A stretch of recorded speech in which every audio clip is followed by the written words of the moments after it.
Hello, this is Dave DeCamp from antiwar.com. This is a very special episode of Anti-War News. This is our first ever interview with a guest, and we have a great guest. His name is Khalil Sayegh.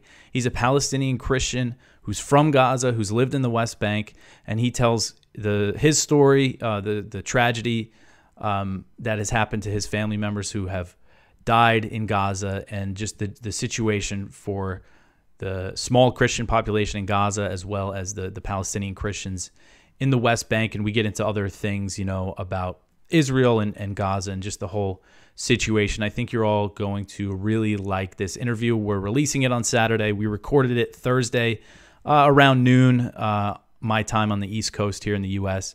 Khalil is in Cairo right now. He was using a hotspot. His internet connection wasn't great, so it got a little choppy toward the end, but nothing major. I think you'll all really like this one. So enjoy and share it around. Thank you. All right. Hello, everybody. Welcome to this very special episode of Anti-War News, our first ever interview, and I'm very honored to introduce my guest, Khalil Sayegh. Khalil, how are you doing today? Doing good, Dave. It's good to be with you. I've been a fan of your work for a really long time.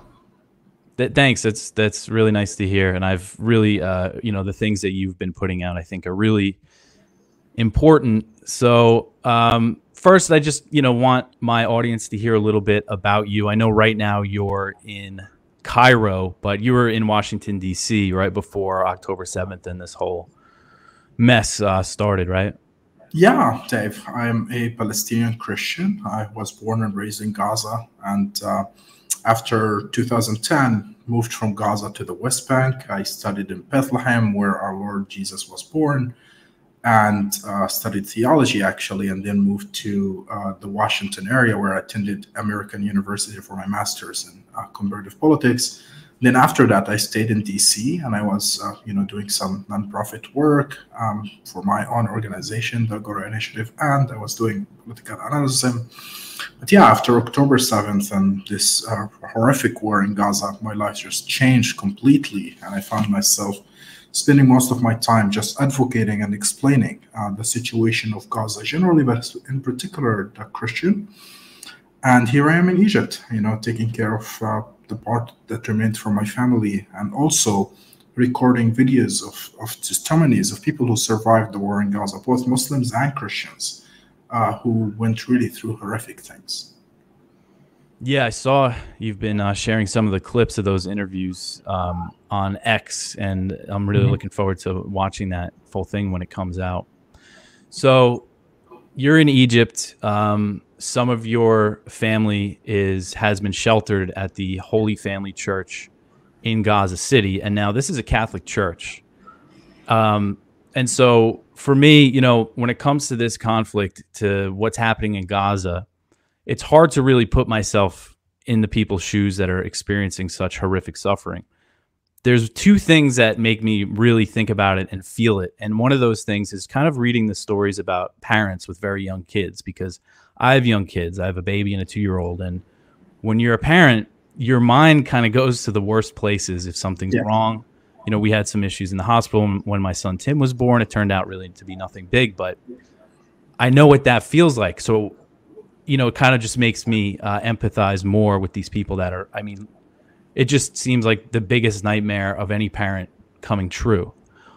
And it's tough, really tough to read and watch that stuff. And then the other thing, I see this Holy Family Church, and I'm Catholic. I returned to the church last year, so I see the masses. I follow the pastor, Father, what's his name? Gabriel. Yeah. And I see he posts the pictures of the liturgy, and that's the liturgy that we do in our church. That's what I grew up with. So it also kind of gives me that feeling, like I can imagine myself being there almost. So I want to ask you about that situation. Do you still have family members there? And for the listeners who don't know you, the tragedy is Khalil has lost family in this genocidal war, like most Palestinians have, including his father and his young sister. And just if you could just give me a brief describing the scenario at the Holy Family Church, and then we can get into the situation with your family. So, like, since from the beginning. Yeah, so just for context, since the attack on Gaza started, Christian incrementally start moving to the two main churches in Gaza, the Holy Family Catholic Church and the St. Porphyrius Orthodox Church, Greek Orthodox Church in Gaza. And I think that St. Porphyrius has about 300 Christians sheltering there, and the Holy Family Catholic Church has about 400 Christians sheltering there. So the situation has been hard since the beginning of the war. They went through really a lot of things. Shuttered of missiles fall at the Catholic Church many times. The Orthodox Church, part of it was bombed. But during the last week, or actually not last week, this week, it has been really hard because the Israeli military yet again ordered the evacuation of this entire area, tried to literally ethnically cleanse the area and force them to move to the south part of the Gaza Strip, which literally has no spaces for Christians or for anyone for that matter, even for our Muslims brothers and sisters. And in particular, it doesn't have churches and it doesn't have land that is owned by Christians. So for Christians to leave their churches and to obey the Israeli army orders to go there, it means literally a death sentence for them. And even our brothers and sisters from the Muslim community who moved to the south were killed in the south as well. So we have no reason why we should obey the Israeli orders to move to the south. However, around the Catholic Church, there has been really intense carpet bombing by the Israeli military, and entire neighborhoods were literally wiped off. You look up Shajaiya neighborhood, which is not really far from the church. It's literally 10 minutes walk. And you see horrific images. And I was talking to people there, and they were telling me we could smell the death. We could smell the blood from the church. We could feel when the shutters of the missiles are falling at the church. We're scared. We're terrified. And there is literally no guarantees for their safety. There's at least few other Christian families who left the church for a brief moment to get shower at their homes or something like that. And now they're stuck at their home. And these places in certain areas of West Gaza where the Israeli military is operating for the last 3 hours is literally killing anyone who walks in the street, Dave. Believe it or not, if you walk in the wrong place in Gaza today and the Israeli army meet you by mistake, they're going to kill you. And that's really terrifying because we had experienced that before. In December, one of the elder women who was choir at the church walked to get a shower in her home. She was shot in the leg by an Israeli sniper and left to bleed for 3 days. While she's alive, the dogs of the street ate from her body. Imagine, while she's alive, and they never allowed an ambulance to come and pick her up. That's the kind of savagery and barbarism that the Palestinian Christians are dealing with this Gaza, and all Palestinians for this matter, not only the Christians. Mm-hmm. So that woman, that was during December when the church was under siege? This was Aunt Ilhan Omar, who all of us call her aunt in Gaza because she's an elderly in her 70s. Beautiful woman, walks everywhere in Gaza, and she taught most of us piano. She always played the piano at the church. She had the most beautiful song, and she was like, I want to go get shower at my home. And she chose to walk out of the church and to go shower. They shot her in her leg, left her 3 days bleeding. She could talk on the phone with the church, tell them what's happening. Yet the church weren't allowed or anyone to go pick her up. She could have literally been saved. But that's a decision that was taken by the Israeli military to allow the deaths and to facilitate the deaths of Palestinians, whether you're Muslim or Christian.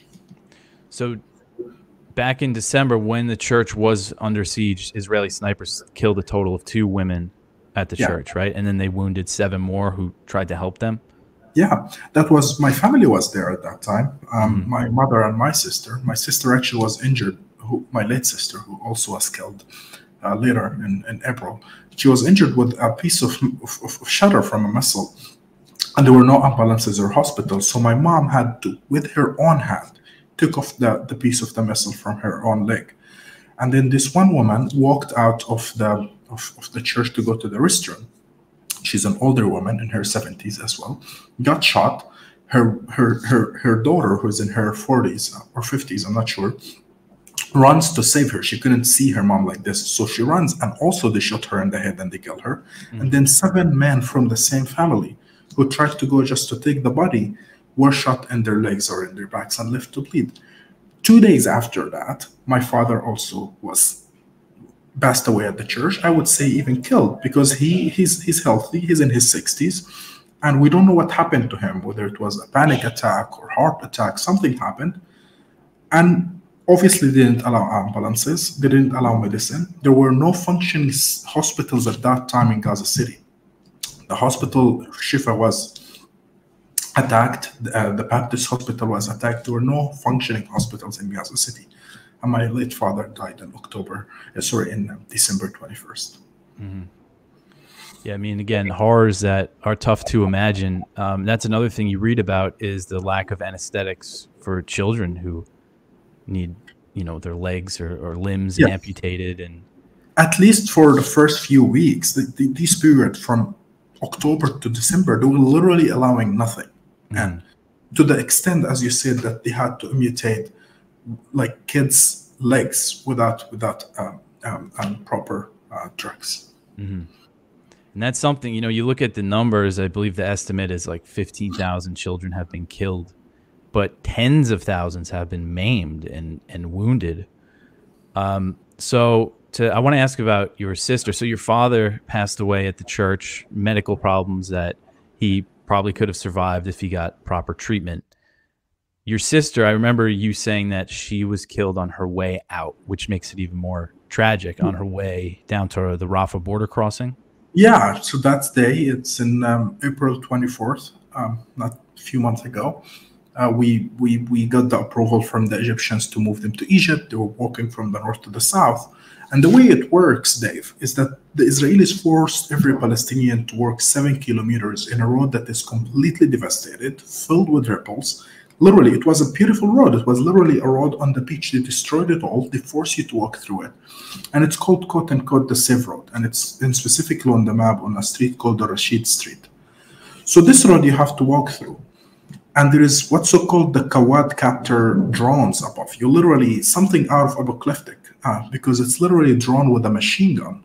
And if you look behind you or make any mistake, the literally will shoot you. Or if you are, quote unquote, wounded, they will shoot you as you're walking. So we are hearing all these stories about the horror of this road, yet you have to walk it for 7 kilometers. And it was a hot day. The temperature was really high. And yet she walked, and my mom walked with her. But she was so terrified. And to the extent that when her water fell to the ground, my mom tells me, recalls, she didn't pick it up. She said, pick it up, Mom. She said, no, because they can kill me. They can shoot me. She was terrified by the idea of the soldiers around here, etc. So we don't know what happened. We cannot even diagnose what happened. She just collapsed on the middle of the road. And then my mom tried to help her. And they wouldn't allow a car to get in. They wouldn't allow even a donkey to get in, nothing. And they could have saved her as well. And then she passed away, and my mom was in a coma. But my 2 Muslim friends risked their life and got with their own car there while the Israelis shot at them, because it's not allowed for anyone to go the other direction from the south to the north. And they saved my mom, but it was too late for my sister. Wow. Again, that reminds me of stories that, you read about during the Nakba, kind of the exodus down to Gaza, and babies, dying of dehydration on that road, and their mothers collapsing and dying. And, and that's happening today, right now. Yeah, and it's not a foreign story for my family, because the brother of my grandpa, he was a baby who died on the road to Gaza. They left their city of Mashdal. We are also descendant of refugees. They were forced out of their city. Their private property was confiscated by the new so-called Jewish state. Their churches were destroyed, and they moved to Gaza. And on the road, the little baby, brother of my grandpa, was killed as well. Wow! From that process. So it's a repetition of an old story that was imposed on us by this state of Israel. And it's something I hear from Israel supporters in the U.S. It's kind of like, oh, the Palestinians need to get over their historical grievances. When it's not just that the occupation is still happening. You know, and it's that it wasn't that long ago. It's that Palestinians in Gaza have the keys to the houses that they were kicked out of. And then, you know, I see this from what I've read. I mean, I'm sure you have much more insight into this than me. After this Gaza City evacuation order, for the most part, people decided to stay put. Because, you know, similar thing, they know in the South, I mean, on the same day, they told them to go to Deir al-Bala, this so-called safe zone, and they bombed it on the same day. Yeah, they bombed the school. Yeah. Yeah, they bombed the school. And that's the thing. They started in October and November, and they said, move south and you'll be safe. People moved south. And I have people I know, neighbors of mine, who moved south because they thought it's safe, and they were killed in the south. So people heard their stories, and we're not foolish. Israel is bombing the south in the same way they're bombing the north. The only reason why they want us to move from the north to the south because they want to annex the north. They're interested in building buffer zone. They're interested in settlements, etc. We've seen this movie before. You know, it's ironic that the Zionists, on the one hand, always blame us for leaving in 48 because, quote unquote, the Arabs told us to leave, which is a complete lie. We were forced to leave by Zionist militias. But they keep saying, oh, you left. And because you left, you lost your private property. Well, if you leave the U.S. today because of war, you don't lose your private property. No one should lose his private property, I would argue.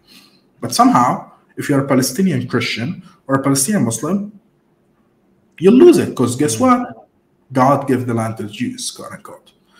So you'd lose it. But today they're saying, oh, why don't you leave? So the same people who tell you if you leave, you lose everything, they're telling you, oh, why don't you leave? So, well, I don't want to lose my land. I'm native to it. That's where I was. We're there since the times of Jesus, where we have our descendants living there. We don't want to move from our homeland. It's as simple as that.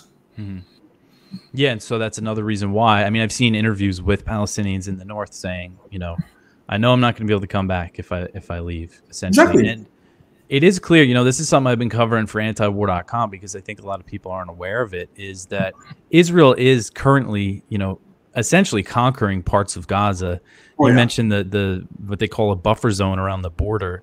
They control this area that, according to Israeli studies, it's about 16% of Gaza's territory. And it's not like the military is just there holding it. They've completely demolished everything that was there. And then you have this Netzarim corridor that separates Gaza City from the rest of Gaza. And that's a big area. And same thing, they've completely destroyed everything. They're using the Turkish hospital as a base, which was located where there used to be a Jewish settlement. So, like, you can see what their intentions are very clearly. So they want to get the Palestinians out of the north and annex that land and build settlements. I think that's pretty clear that's what it is very clear. And there were papers published early in October of their intention to move people to Egypt. I think the Israelis were shocked that it's no longer 48 and we can't get away with ethnic cleanse the Palestinians completely. They're shocked that the Egyptians said, no, we're not getting your money. We don't want our debt paid. We are going to say no to ethnic cleansing of Palestinians. We don't want a Palestinian state in Egypt, because if the Palestinians move there, most likely they'll try to build some sort of institutions, because we are a nation. We are not Egyptians. We're not Jordanians. We're not just Arabs. We're a nation, the Palestinian nation. And thus, the manifestation of this nation most likely will be a state, and no one wants that in their land. So the Egyptians refused, and also they don't want the ethnic cleansing of the Palestinians for the interest of the Palestinians. The Israelis were shocked because they thought with the American pressure, with Mr. Biden, who is literally a yes man for the Israelis, says yes to everything, never, literally, he sent Blinken to literally try to talk to Sisi at the beginning about the possibility of it. And then, you know, when they said the Egyptians rejected it, the Jordanians and even the Saudis rejected it, then they start saying, oh, well, we should refuse like moving people from Gaza, etc. But they were open to it. The Biden administration literally were open to it. But now it failed. And because they know that ethnic cleansing have failed in Gaza, I mean, there's ethnic cleansing from the north, but internally, but to external ethnic cleansing, to move them to Egypt has failed. I think the new plan, obviously, there's some elements in Israel that want settlements. We're not sure if this will come through or not. But they want to create the conditions to make Gaza uninhabitable, that it's not feasible to live in Gaza anymore, so that people would leave. And I guarantee you that when the borders open, a lot of people would leave, not because they don't like Gaza. But if you're a father and you live in Gaza and you see your kids suffering because of lack of medicine, you see no schools in Gaza are functioning anymore, no universities, and no infrastructure. There is not even drinkable water. most likely you choose to leave for the sake of your kids. And that's what Israel is guaranteeing right now with this mass destruction. They're destroying more and more so that they expect more and more people to leave in the future. And you see them, like people like Itamar Ben-Gvir call it voluntary migration, which is just completely ridiculous because, like you said, they're making the place completely uninhabitable. Yeah, but that's not a new thing, Dave. It's in the very core elements of Zionism as it has been practiced in Palestine since the Ben-Gurion time in 48, is that the Israeli mentality is like, we want as much Palestinian land with as less Palestinians as possible. That has been said. I mean, Ben-Gurion have said it. You know, Ben-Gurion between 48 to 1953, as Israeli historian Avi Shlaim document well in his book, he had a lot of proposals of peace with Egypt, peace with Syria, peace with Jordan. He said no to. When he's asked why you say no, we want peace, he said, because I don't want to accept some Palestinian refugees. Even the idea of accepting hundreds of thousands of the Palestinians native, who he ethnic cleansed, to return to their homes, such as my grandpa and other Christian villages that were completely destroyed, were unacceptable to Ben-Gurion. And this mentality that exists on the right and on the left in Israel never really lifted, because they never really sort of looked back at the history and sort of redeemed it or regretted. The idea of regretting the past does not really exist in Israel. They're either denying it completely, like the left in Israel is denying it, or the right in Israel that they're saying, oh, well, it's happened, or we're very proud of it, that we're going to repeat it again.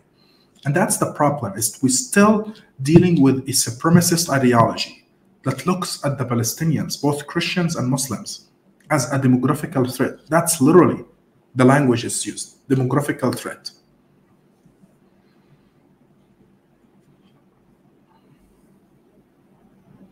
You're muted, I can't hear you. Oh, sorry. So I wanted to ask you, so I saw you had a very interesting anecdote from, I believe, one of your cousins, you know, kind of related to them wanting to get all the Palestinians out of the north. You said something like he was at a checkpoint and he told them that they were Christian. You know, when they asked if he was in Hamas, thinking that would mean something to them, but they were actually mad at him because, oh, you're one of the reasons why we couldn't completely, you know, decimate that neighborhood of Gaza City, or whatever they told him. Yeah. So when he arrived, he was walking from the north to the south because he wanted to go to Egypt. At that checkpoint, they took him, they stripped him naked, start beating him up, practice they do with a lot of Palestinian men. And they start asking him about Hamas. And he said, listen, I'm Christian, I'm not involved with all of this. And they start even beating him harder and cussing him and saying, you guys, the Christians, are the reason why we couldn't destroy Zaytun completely. And my assumption on my reading to it is that most likely they couldn't, like, you know, destroy the neighborhood completely with the churches because of the fear of like pushback from the Holy See, etc. I mean, remember when they shot the 2 Catholic women at the church, they were shocked that there is a global backlash. They were shocked that Pope Francis literally said, this is terrorism. They're not used to be called out. When they killed 19 Christians at St. Porphyrios Church, they massacred them. This is, by the way, the second biggest massacre of Christian in the last 20 years in the Middle East, after the Massapiro massacre in Cairo in Egypt. Literally, the second massacre of Christians in the region was committed by the Jewish state, the Israeli state. So when this happened, no one said anything. No one cared about them because they didn't have the power. But when something happened at the Catholic Church and they saw the strength of the Holy See and how steadfast the Pope was, I think they had to think twice. And I think that was what really scared them from finishing that area. And that's, by the way, it's not a new story, by the way. If you really look into what happened in 48, one of the theories for why they couldn't completely ethnic cleanse the Arabs from the Nazareth area, it was because the Pope stood against it. There was very clear warning that the Pope going to make a statement if you ethnic cleanse Nazareth, which means the Christians too, although they did it in other areas, and this will bring about backlashes from the Christian world because Nazareth has symbolism in the Christian world. So that's a possibility. Yeah, I thought it was very powerful when Cardinal Pizzaballa, who's the Latin Patriarchate of the Holy Land, and he has a wonderful Italian name, he visited Gaza recently. And I mean, you know, you see him in his cardinal outfit, kind of walking around in the rubble. Yeah. That was pretty, I think, powerful. And yeah, and he's a cardinal now, right? yeah. So I think that was a big message. I think it's a big message, and I think it's well received in Gaza, both by Christians and Muslims. And let me tell you that to come as the cardinal and walk under the rubble despite the bombing, it's such a brave thing to do. It's literally to live like Christ and to come to care for the sheep and to care for the flocks who you're really supposed to care for. I think it's a great message. And I think also there is another things that we really don't think of a lot, because the Israeli propaganda for so much tells you that people in Gaza, Muslims, are just monsters who want to kill every other Christian they see. So to come in Gaza, to walk at a time when there is no policing whatsoever, when there is literally killing people who are militias and guns everywhere, and to walk clearly as a Catholic cardinal and nothing happens to you. With nothing. He had no security. Crucifix around your neck. Yeah, nothing. He had no security, nothing, and he just walks. The Israelis weren't protecting him. No one was protecting him, and nothing happened to him. It's a completely different story than what they're trying to paint. I mean, look at Syria. How many bishops that were kidnapped by Al-Qaeda and ISIS and these other militias. But yes, Hamas is a problem. I'm not saying Hamas is perfect, but Hamas is not an enemy of Christians. They're not going hunting Christians, whatever. They have an enemy, that is the occupation. They're fighting against it. I disagree with a lot of their ideology. I disagree with, obviously, usage of terrorism, etc. But they are not the monsters that they're trying to portray them to us. So to get over to the situation in the West Bank, there was an interesting moment recently when Tucker Carlson interviewed Munther Isaac, who is, I believe, a Lutheran pastor or a Christian pastor in Bethlehem. Yeah. And I thought it was a great interview. And it's Tucker Carlson, so it got, probably millions of eyes on it. The backlash from kind of the right-wing establishment in the U.S., kind of the mainstream American right conservatives, was pretty intense. And one thing that they all kept saying was Bethlehem's in Area A of the West Bank, so all these problems are the Palestinian Authority's fault. So I was wondering if you could address that, because the one thing I always think of why the Palestinians in Bethlehem are under military occupation is the fact that the IDF can go in there and grab any of them when they want. Sure. So I'm sure that there's other reasons. If you could kind of illuminate. Yeah, sure. I mean, this argument is actually silly, because it's funny, because the same people, when you talk about Bethlehem, they go like, Bethlehem, Israel. We're visiting Bethlehem, Israel. Hey, we're on our Kufi Bay trip to Bethlehem, Israel, or AIPAC Bay trip there. But when it comes to like actual problems there, well, no, it's the Palestinian problem. The way I describe the Palestinians, the Palestinian Authority in the West Bank, is literally maximum their work as a mayor. Municipality work. They pick up the trash, they ensure there is security, no thieves, etc. When the military comes to inside the Israeli military, they go to their rooms, and it's literally like a cantonment. Literally, it's like a circle, dots on the map. If you look at it, it's surrounded by the Israelis. You've got zero sovereignty. There is nothing that can get in and out from the West Bank without the Israeli permission. The Israelis get there anywhere, anytime. And not only the Israeli military gets in and can kill people sometimes, even Israeli Jewish fanatics in the West Bank, literally people who really believe in actual Jewish supremacy, get in and sometimes kill people. Christians, Muslims. I was attacked there in 2021 by a group of settler supremacists on the way between Nablus and Ramallah with big rocks, and they threw it on my car, and the military was there watching, did nothing. All these reasons. We conducted a survey, actually, with the Palestinian Center for Studies and Policy, and we found that the number one why Christians are leaving is because of the because of economy, number one. And number two, because of the Israeli occupation. Number three, because of settler terrorism. These were the three main reasons. Number four comes fear of Islamists in the region, such as ISIS, Al-Qaeda, etc. But the three main factors are the economy, which, by the way, is impacted by the occupation, because when you got no security, you've got no functioning transportation, you've got no freedom of movement, it's impossible to build flourishing economy. And number two is the occupation. Number three is settler terrorism. This is the reality. These are facts. You cannot refute these facts. Yeah, and that's another thing that you saw people saying is, oh, because he discussed the decline in the population of Christians in the West Bank, in Bethlehem particularly. I forget the numbers, but I know it was a majority Christian, Yeah. and it's really declined since the 50s or so. And another thing I've seen, so I've actually heard this from people I know, when they go on tours of the Holy Land, when they go to Jerusalem, they'll have Bethlehem. Oh, we're going to take the bus to Bethlehem this day. And then their tour guides will say, oh, actually, we can't go. It's too dangerous. The Muslims, you got to watch out for them. Yeah. And it's like, that's not why they're not going. No. They're not going. They're not going because they don't want them to go. Yeah, they don't want you to see what it's going to take to get there.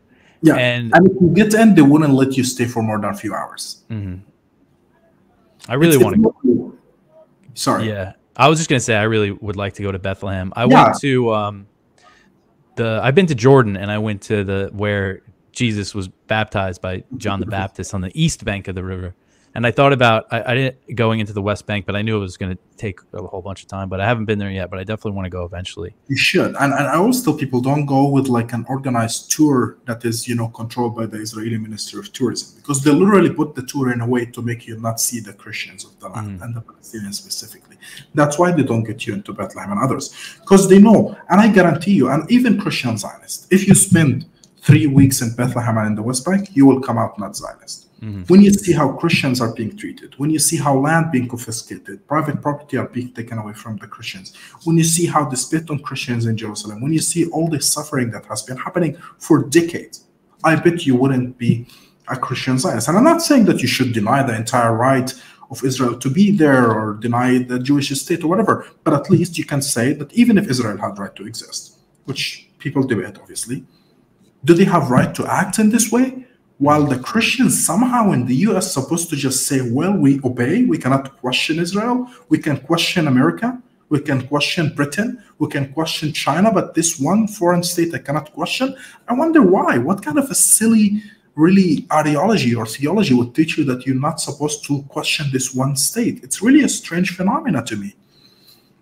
Yeah, that's why I think there is a big chance here, I think, kind of to break through to more Americans discussing this issue, because a lot of Americans are Christian. And there is like a specific sect of evangelicalism, dispensationalism, that supports, Israel for its theological reasons, for bad theological reasons, but that's a whole nother can of worms. But, just from my experience growing up, I was a kid during the 9/11 and the start of the war on terror, and I was raised Catholic. And, a lot of Catholics at the time thought that, of course we support Israel. But now it seems like that's really changing. And when people hear these stories, I think it can really help break through. And it's changing. And that's why, sorry, it's kind of slow, the internet. Oh, yeah, no, go ahead.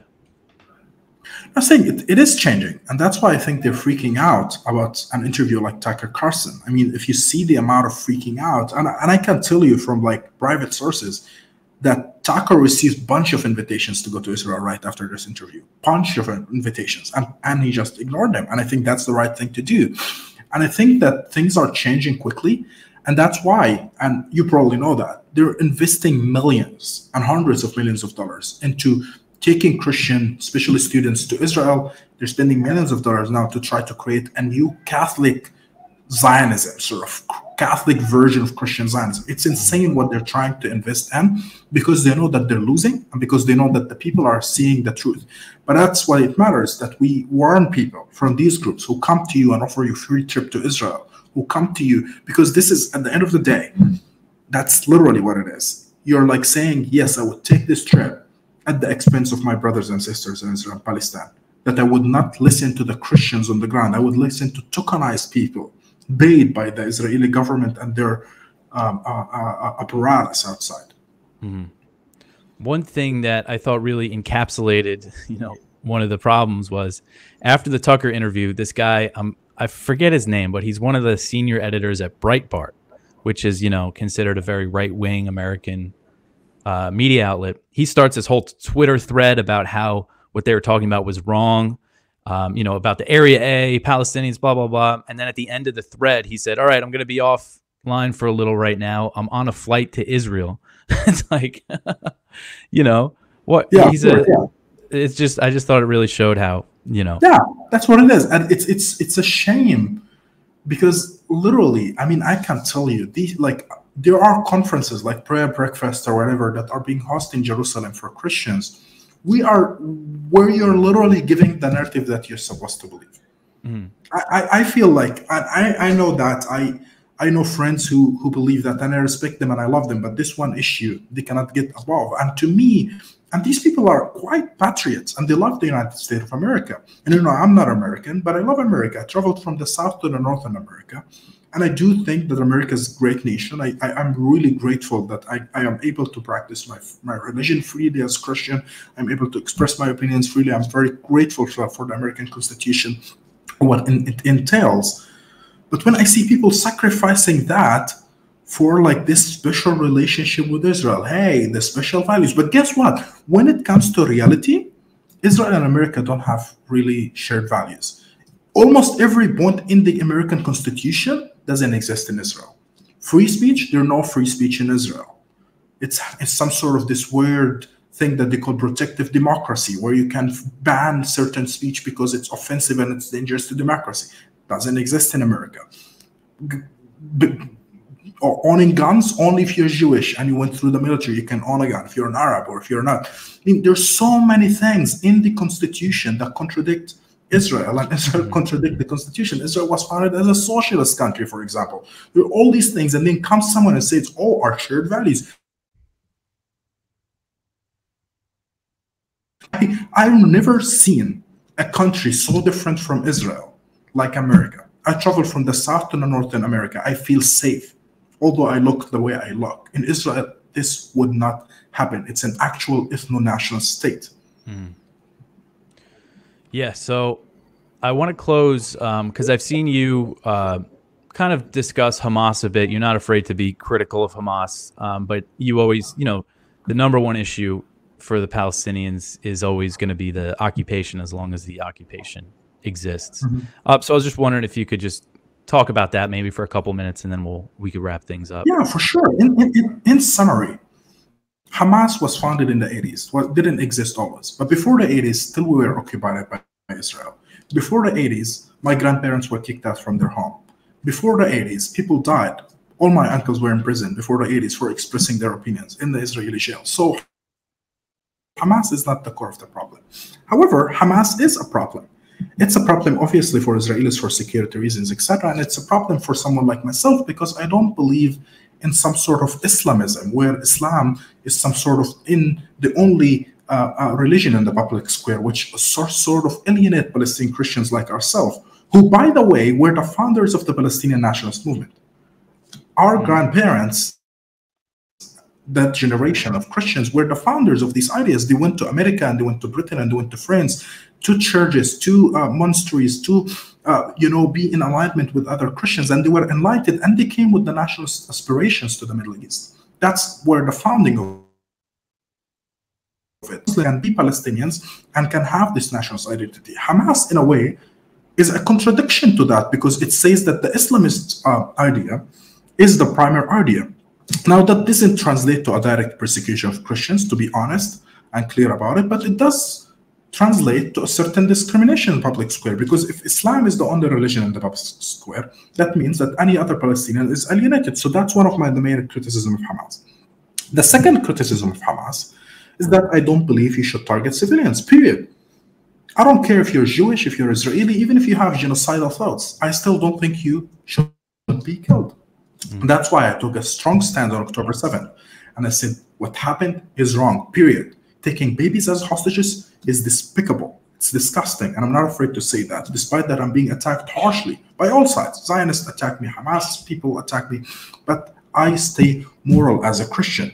But have Hamas, for example, just attack the Israeli soldiers and took Israeli soldiers as hostages? I'm afraid to say I wouldn't object to that. Because we're under occupation, we're being brutalized every day.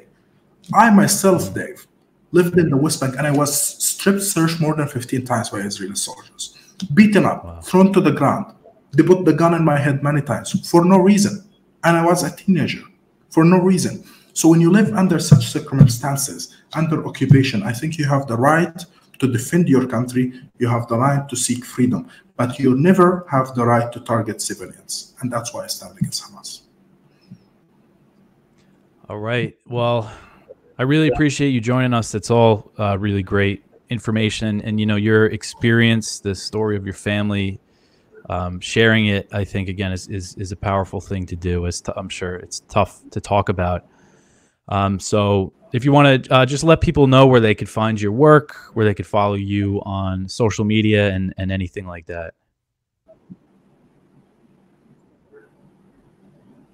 Thank you, Dev. I think the best way to find me is on my Twitter, Khalil @Jurius. If you can drop the link, that would be great on that conversation.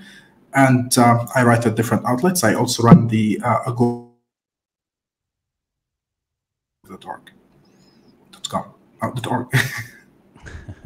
All right. Thanks, Khalil. I think we lost you a little bit there. So if you want to send me, you know, the links and everything that you want me to share, where to send people, I'll make sure to put it in the description and everything.